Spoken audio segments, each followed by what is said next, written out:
Hai guys, baiklah kami dari kelompok 9 akan membahas mengenai perbedaan kelompok dan tim. Sebelumnya kami akan memperkenalkan anggota kelompok kami, yaitu yang pertama saya sendiri. Nama saya Adolfo dengan NIM 19061102 190. Perkenalkan, nama saya Gabriel Nathanael Worang dengan NIM 19061102 188. Perkenalkan, nama saya Almonso Alexandro Modaso dengan NIM 19061102 177. Perkenalkan, nama saya Andrian Renaldi Lengkong dengan NIM 19061102 192.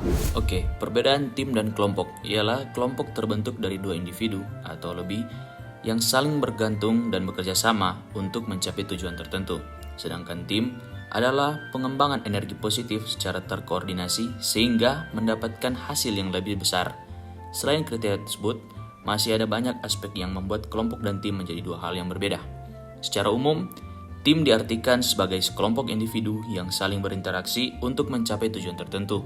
Sedangkan kelompok adalah sekumpulan individu yang saling berinteraksi dan berkomunikasi.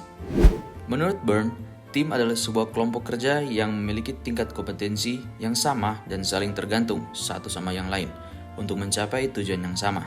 Sedangkan menurut Harnett Smith, kelompok adalah sebuah unit yang terdiri dari beberapa individu yang bisa melakukan sesuatu secara bersama-sama karena memiliki satu persepsi. Dengan berkelompok atau gabung dalam sebuah tim, kita bisa mendapatkan banyak manfaat seperti menjalin hubungan antara anggota dalam kelompok sebagai sarana edukasi, sebagai sarana persuasi, bisa meningkatkan kemampuan dalam pemecahan masalah, lalu bisa digunakan sebagai terapi bagi seseorang yang mengalami masalah sosial. Selanjutnya ada karakteristik. Tim dan kelompok mempunyai karakteristik masing-masing. Tim memiliki karakteristik seperti yang pertama, masing-masing anggota sadar dengan adanya sikap saling ketergantungan di antara mereka. Yang kedua, masing-masing anggota merasa memiliki pekerjaan dan organisasinya karena mempunyai target yang sama untuk dicapai. 3. Masing-masing anggota berkontribusi terhadap keberhasilan organisasi. 4. Masing-masing anggota diharapkan memiliki sikap saling mempercayai dan didorong untuk bisa menyampaikan pendapatnya secara terbuka. Kelima, masing-masing anggota diharapkan mengembangkan keterampilan yang dimiliki sebagai kontribusi terhadap organisasi. Kemudian, kelompok mempunyai karakteristik seperti pertama, masing-masing anggota menganggap bahwa hubungan mereka di dalam kelompok tersebut hanya sebatas hubungan administratif. 2. Masing-masing anggota hanya memikirkan dirinya sendiri. Yang ketiga, masing-masing anggota diberi pekerjaan, bukan dimintai pendapatnya. Yang keempat, masing-masing anggota tidak memiliki kepercayaan satu sama lain karena tidak memahami peran antar anggota. Yang kelima, masing-masing anggota memiliki kehati-hatian dalam menyampaikan pendapatnya. Dan keenam, masing-masing anggota kurang memahami cara menyelesaikan konflik. Selanjutnya itu, bagaimana proses terbentuknya suatu tim dan kelompok. Nah, tim terbagi dari beberapa tahap pembentukan. Yang pertama itu ada forming. Tahap ini menunjukkan belum adanya kejelasan mengenai struktur dan sistem seperti apa yang akan dibentuk di dalam tim. Yang kedua itu storming. Tahap storming ini menunjukkan sudah terbentuknya peran masing-masing anggota. Yang ketiga ada norming. Tahap norming ini menunjukkan hubungan antar anggota sudah berkembang dan semakin kuat. Jadi itu adanya keterkaitan satu sama lain. Dan yang keempat itu performing.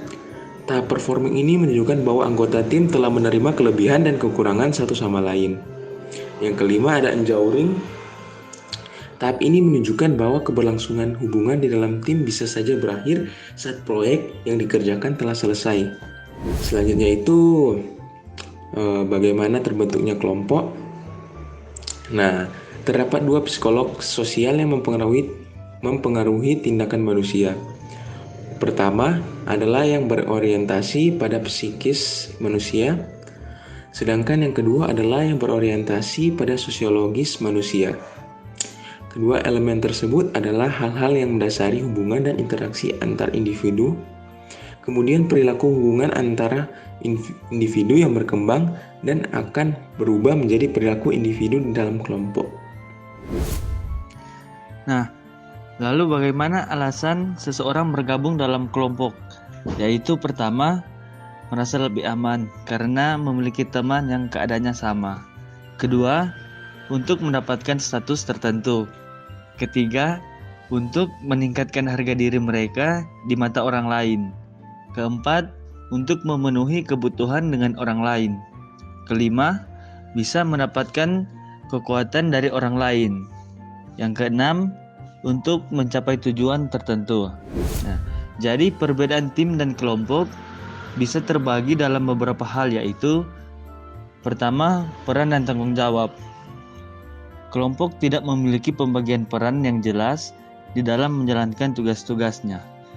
Hal ini menyebabkan konflik seringkali tidak teratasi, sedangkan tim secara sadar telah membentuk peran untuk masing-masing anggotanya agar pembagian tugas lebih jelas. Kedua, identitas. Tim memiliki identitas yang kuat, sedangkan kelompok tidak memilikinya.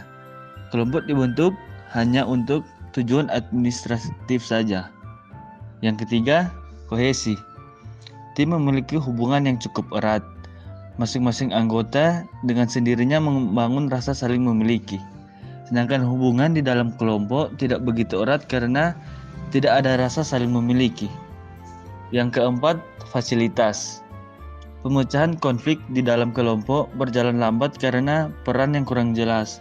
Sedangkan tim dapat menyelesaikan konflik dengan cepat karena memiliki anggota yang berperan sebagai fasilitator. Yang kelima, komunikasi. Komunikasi yang terjadi di dalam kelompok hanya sebatas pembicaraan mengenai tugas mereka, sedangkan komunikasi yang terjadi dalam tim sudah menyangkut interaksi emosional di antara anggotanya. Yang keenam, fleksibilitas. Tugas anggota di dalam kelompok dibagi berdasarkan sistem dan struktur yang berlaku di dalam organisasi tempat kelompok itu dibentuk. Sedangkan tugas di dalam tim dikerjakan berdasarkan peran yang telah dibagi sebelumnya. Yang ketujuh itu moral. Masing-masing anggota di dalam kelompok telah melakukan tugas mereka secara rutin dalam jangka waktu yang cukup panjang sehingga kurang ada antusiasme dalam mengerjaannya. Berbeda dengan tim yang biasanya dibentuk hanya untuk proyek tertentu. Nah, itu tadi adalah penjelasan mengenai perbedaan tim dan kelompok. Setelah mendengarkan penjelasan tadi, kiranya teman-teman bisa lebih memahami bahwa tim dan kelompok adalah sesuatu yang berbeda. Masing-masing memiliki kelebihan, kekurangan, proses pembentukan, fungsi, serta tujuannya sendiri. Tidak ada yang lebih baik, keduanya mempunyai manfaat yang berbeda dalam kehidupan manusia. Sekian dan terima kasih.